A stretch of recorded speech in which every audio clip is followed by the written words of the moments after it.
L'Elx prepara una temporada que vol que siga recordada pel seu centenari. El club ha plegat al segle gràcies a la famosa cooperativa que va salvar l'entitat de la desaparició en els anys 50. El gran capità de l'Elx, Miguel Quirant, ha contat a punt este fet insòlit en la història del futbol espanyol.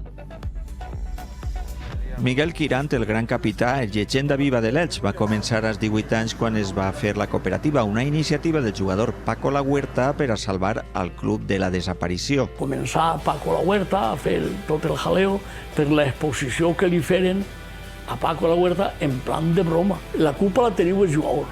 Molt cobrar i poc que córrer. La Huerta va reclutar futbolistes per a jugar sense cobrar en tercera i per a fer també d'empleats del club.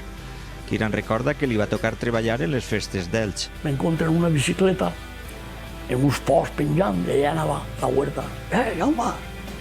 Jo, me'n vaig a la festa. Anem a la festa. A la festa, tira. Anem pel camp, que allí hi ha feina, allí sí que hi ha festa. Es van repartir un percentatge de les sobres de taquilla que poc van donar. Tots participaven en les decisions. Se feien les coses en concordància. Era una democràcia en una dictadura. El segon i últim any de la cooperativa va donar uns pocs beneficis als jugadors. Cobraven tan poquet que m'ho anaven fent una juerga i m'ho gastaren. Una juerga no, un sopar. La cooperativa havia passat dies després de l'ascens a primera. Els jugadors van fer treballs d'obra al Tabix. Va ser de manera simbòlica. L'Elx encetava l'etapa més gloriosa. L'afició de l'Hèrcules